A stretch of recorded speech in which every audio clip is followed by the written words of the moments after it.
Are you ready to perform at your highest potential?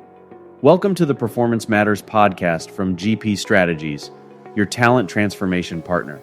In each episode, we'll interview industry experts and explore best practices and innovative insights to help your organization improve performance. Hello and welcome to the Performance Matters podcast sponsored by GP Strategies, the world's leading talent transformation organization. I'm your host, Michael Teal. I've been doing this now for a couple of years, being the host of the Performance Matters podcast. One of the coolest things is just really shining the spotlight on the amazing thought leadership that we have at GP Strategies in all kinds of amazing endeavors and fields.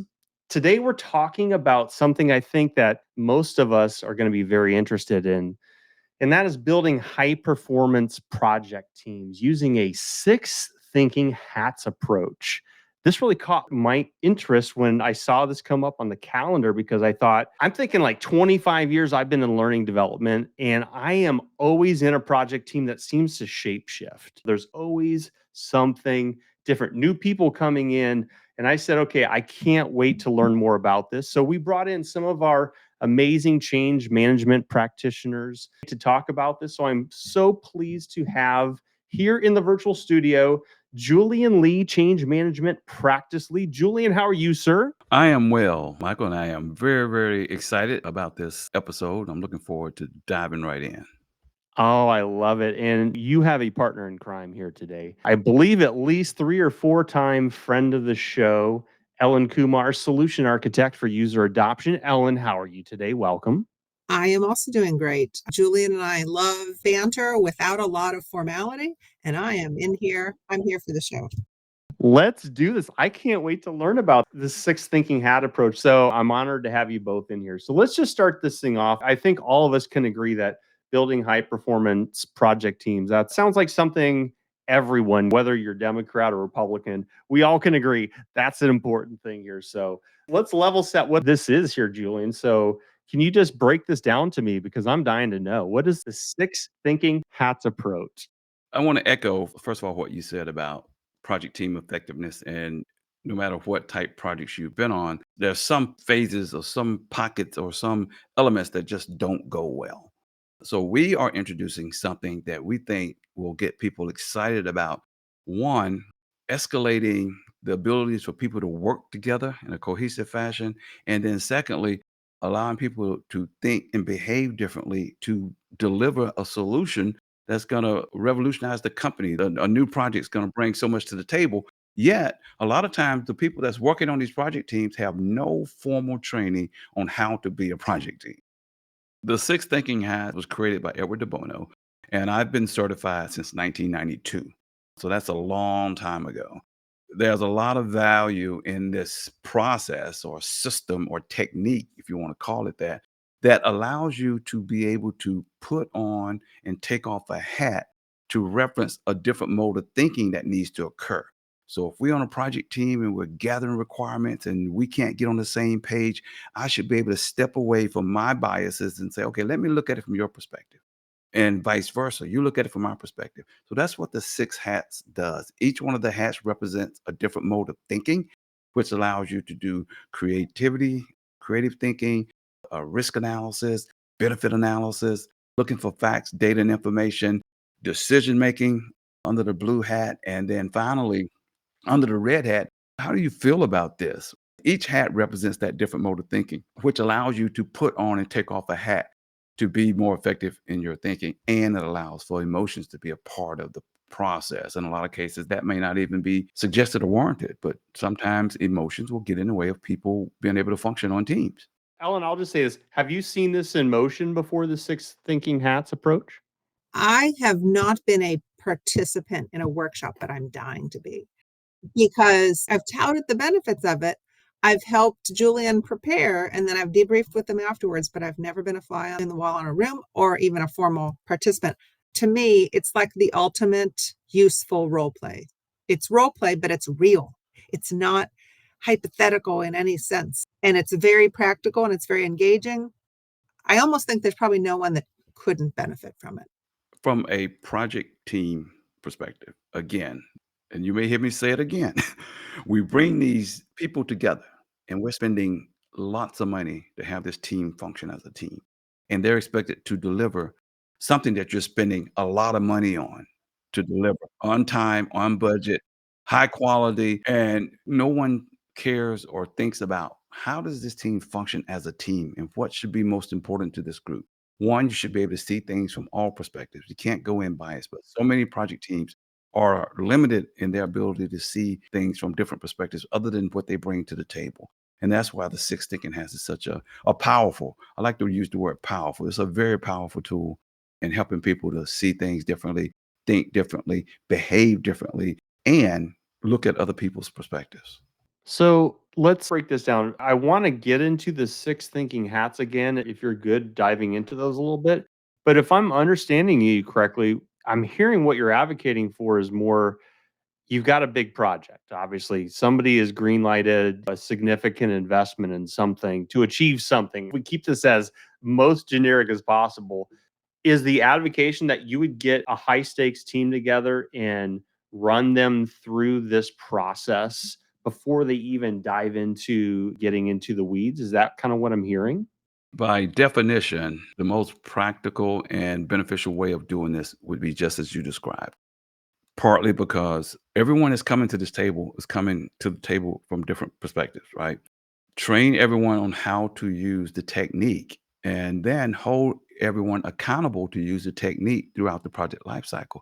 Let's say Ellen and I can't get on the same page, and this turns into a he said, she said. Someone could step back, Michael. You could step back and say, "Hey, Julian, have you put your yellow hat on? Are you looking at the benefits?" Ellen's thinking about something will work, and I'm going, "That won't work. We've done it this way for years." And then you can say, "Hey, Julian, could you put your yellow hat on?" And what that does, I know exactly what that references, and that allows me to not give up my stance, but allows me to shift and partner with Ellen now to think about what might be the benefits. It's called parallel thinking. You do away with this concept, right? Conflict to parallel thinking, both looking at why it might work, both looking at why it might not work. And then you come to a solution. That's again the uniqueness and the powerfulness of this tool is that not only can you or you expected to hold yourself accountable to think and behave differently, you can ask other people in a very non-threatening manner to shift modes of thinking and see things from different perspectives. Okay, so we kind of went into this fast and furious. Can you break this down again for me? Are you okay saying what those six hats are? Because I want to actually write these down. Okay. The blue hat. The blue hat represents the managing the thinking process. The blue hat sets the agenda for meetings. The blue hat calls for decisions at the end of a discussion. So if you're in a requirements gathering session, the blue hat calls for a decision to be made and next steps to be identified. Then you have the red hat. The red hat is gut feel, intuitions, and just basic feelings. A lot of times people are inhibited from making good decisions or participating because no one has even requested how they feel about a particular scenario. And there's some nuance to using these hats. So the only nuance for the red hat is that if you're having a discussion in a meeting, you limit that to a short period of time. Just let people say what's on their mind, get it out of the way so they can be more productive in their thinking down the road. It's like I put it on the table and move on. Wow, you asked me how I felt. Now I told you, Clear the deck, right? ready to go. Yeah, great point. And then there's the white hat, information, facts, data.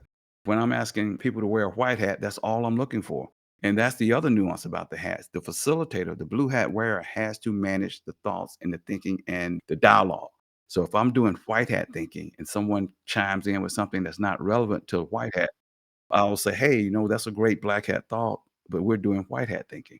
When people are forced to or feel like there's more structure in their thinking, they come to the table with the right kind of thinking, and you help keep that thought process in place as a facilitator. That means your meetings can run a lot more effective. They're a lot less time consuming, and you get more out of them because the structured thinking process, people really adhere to it and can be more successful with it. So that's the white hat. Then you have the green hat. The green hat is your creativity and innovation hat. So when we're conducting a green hat session, every idea that comes out goes on the board. So there's no one saying, well, that won't work. We did that or questioning it. No, you want to let creativity flow. So everybody understands under the green hat, I can say whatever I want to say. We'll evaluate the feasibility using the hats. But right now, I just need all the creative juices flowing and all the ideas on the board because an idea might not work in its current format or the way it was currently documented. But if you go back and take it away and like, oh yeah, we can do that with this twist. So that's the green hat. And then we have the yellow hat, benefits feasibility, why something will work. Great hat to offset black hat thinking. Black hat thinking is why something will not work. But the key to the black hat, I'm going on a limb, it's probably the most pivotal hat in the thinking process because it keeps you legal. And I tell my teenager, if every time you get ready to do something, what could go wrong? Wearing your black hat. That's what you do. What could go wrong? Not that you're projecting, what could potentially go wrong with the action I'm about to take? You're doing black hat thinking at that point. Now, where it gets in the way of project teams and technology implementations, people may come with the black hat of this won't work, don't want it to work, it will never work, roadblock, right? But under all the hats, you're supposed to give an explanation of why you're making a statement, except for the green hat. Green hat and the red hat, no explanation required. But under the yellow and black, if you say something's a benefit, you have to say why it's a benefit. Or if you say something won't work, you have to say why it won't work. One other little nuance that I really, really love, if people come to the table and they know the concept that we're using and they say, well, this won't work because I'll say, okay, Michael, we're doing black hat thinking. I need all the reasons this won't work. And you just give me a laundry list. Okay, Michael, guess what? We're going to do a green hat. Let's fix all the black hats. What have I done? I've got you fixing your own problem now. Wow. This is awesome. What I'm hearing from you is, and again, I'm going back 25 years. I've seen some of these things sort of serendipitously happen, but not intentionally. And that's what I think I'm hearing from you with the six hats approach is there's a very structured process of saying, let's make what is the best out of project teams.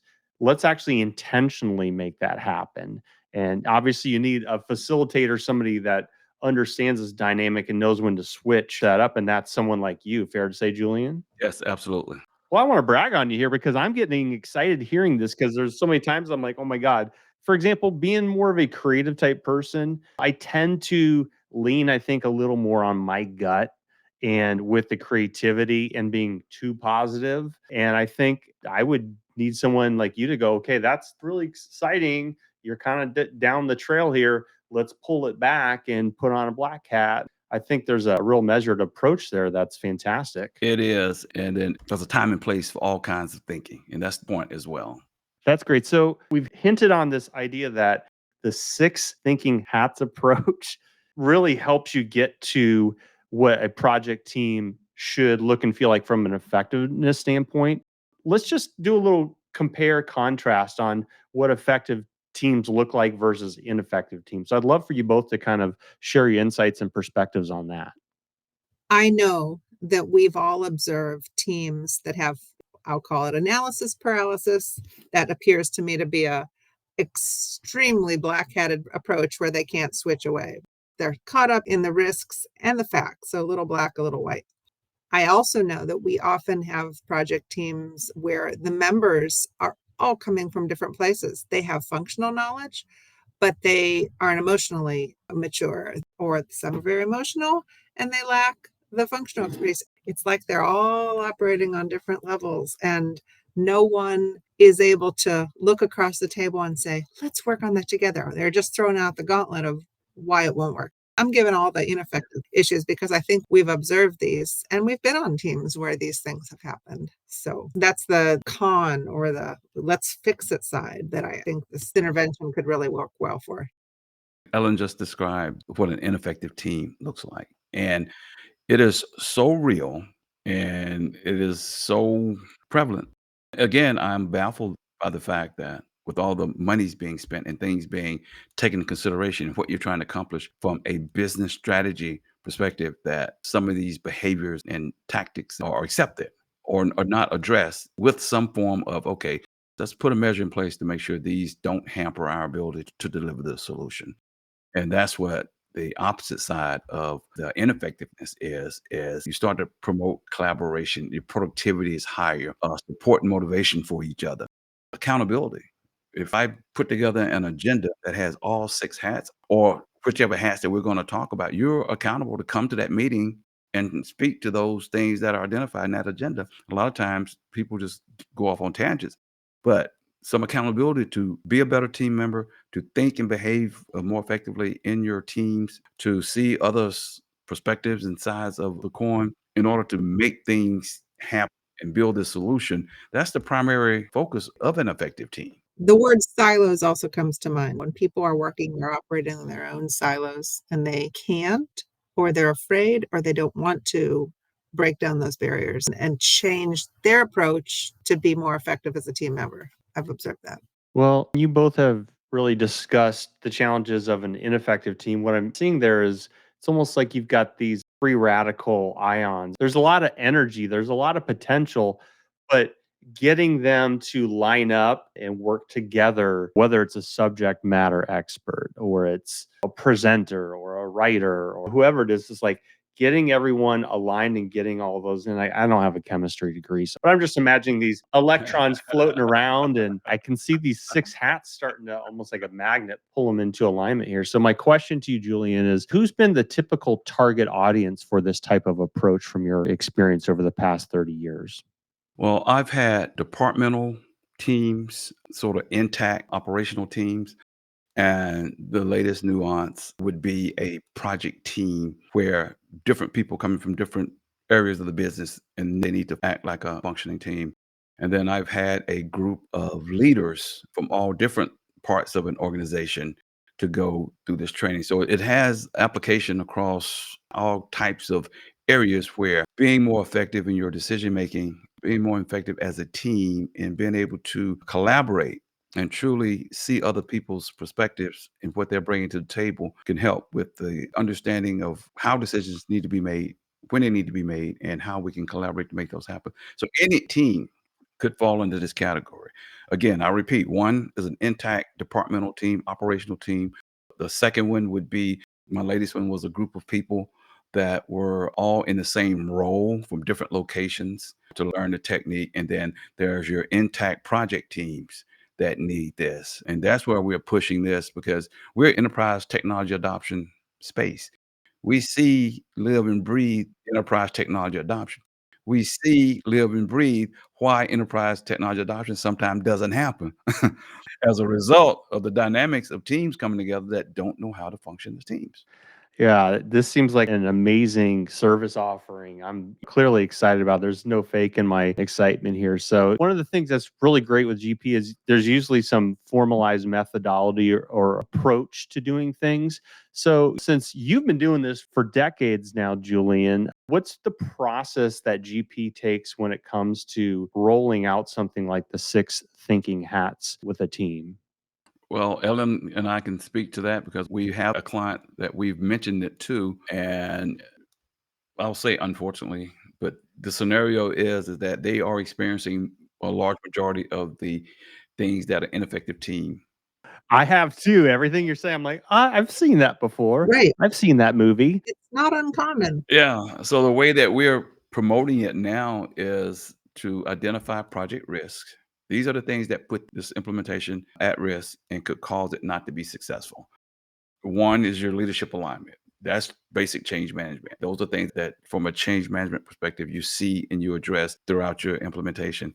What you don't see a lot of cases, what we're promoting, what we're getting our future clients and others to understand that we have to address the project team effectiveness. And so we're putting together a proposal to help identify and shape his message so that person understands that, yeah, I think we need to go through this based on what I've seen with this project team, based on some of the dynamics that exist. We could benefit from this as a project team itself. Ellen, if you want to add anything else in terms of how we promote and go out and try to get people to see that. Yeah, and I would also like to know, like, what's a typical duration for this type of workshop? The basic premise can be delivered in a 1-day workshop, which could be on-site, could be virtual, could be a hybrid of both. But people have to be engaged, and the multitasking will not help the process. So, kind of a dedicated day for six thinking hats. So you do some discovery based leading up to that, but then the piece of it that GP adds at the end is that we find things during the workshop that we want to measure and return to afterwards. So there's an idea of you can go through this workshop, but we really want to measure sustainment. We want to see if you get it. You hit on an interesting point there, Ellen. The one factor that makes it so relevant is the practical application. Yeah. And when we take people through the training, I put it like this. I saw some feedback on one of my most recent ones, and it says, it seems childish at times. Well, it's meant to be that way. It's meant to be very engaging, fun, because you're not going to just eliminate your whole thinking process that's gotten you where you are today in a 6 to 8 hour workshop. You got to practice things that are non-threatening, and then you can see how the process works. You can see it almost unfolding. Oh, God, now I see I have been stuck. Oh, now I know how to get unstuck. So you take them through a bunch of exercises, and it is fun, it's energetic, it's very experiential. So people get a lot out of it, but they have to put a lot into it. Is it I'm silly. So it could be silly and childish at times. Well, I mean, there's that rule that when your brain is having fun, it's a Yeah. sponge, right? When you're stressed, it repels new information, it's in fight or flight. So I love this idea of you're breaking the mold, you're breaking the reality, you're challenging someone like me, like I said, who would normally be, I'm assuming, more in the red hat, green hat type area. And it's like, Teal, put on a black hat here and let's talk about why something might not work. My daughter just turned 16, just got her driver's car. She's driving my car. I'm going to encourage her to do a little black hat thinking there, Julian. I like that. Yeah. What could potentially go wrong? And but when she does, ask her to wear her green hat so she learns to switch. So if this might happen, how do we make that not happen? It's a great methodology. Let me ask you both this then. Let's assume someone has gone through the workshop process. Obviously, at GP, we're big proponents of sustainment. What would be some best practices associated with this, maybe at the conclusion of a workshop? Okay, I'll start, Ellen. You can chime in as you see fit. One, I would ensure immediate application. So we've learned this technique. We can't go back to our old world and do old world thinking. So our first meeting will be a 6 thinking hats meeting. Here's the agenda. Here's the hats we're gonna wear, and here's the proposed output. Practice on simple things first, because what'll happen is you'll jump into a real tough, say, very emotional type scenario, and people have biases, and you're trying to implement a new thinking process, and they're chewing it up and spitting it out at the same time. So you start with the easy things where you can get collaboration, get the light to click on and say, wow, yeah, that does work. Low hanging fruit. Low hanging fruit, absolutely. And then the other thing, if you want to really take this to heart, have what I like to call hat champions. Have people that might go to different facilities and facilitate meetings and pull in the people that went through the training with you. And I'm thinking of a leadership team, not a project team so much, but project teams can do the same thing. Have these hat champions, let them be the ones to help promote the use of it. With any training or workshop, there needs to be some metric of how successful. So have post-training checkpoints, and then customize some challenges, kind of work through things that may be a little bit hypothetical, but people can relate to them because it's in their industry, or project teams that may be experiencing some form of issue, and just walk them through that. And lastly, we like to leave our clients with visual reminders for the conference rooms where the project team members meet. I know it's virtual world these days, but nonetheless, have hats all around the room. You guys have hats on today. You make it known and visible that this is the type of thinking that's going to make us effective as a team. So put those posters up, get your handouts, put those right next to your desk so you can refer to them every time. That's why this is so significant. I can say, Michael, we're doing green hat thinking. So whatever you're thinking right now, if it's not green hat, you're going to shift like that. That is so exciting here. So, if I'm hearing you correctly, the idea is let's set up the mindset, and then later on in the day to day business, is the idea that you wouldn't literally be putting on the hat, right? Is that the kind of thing where you could have a call back and say, okay, Ellen, we're doing red hat thinking right now, and kind of looks like you might have a gray hat on. You want it to become a language.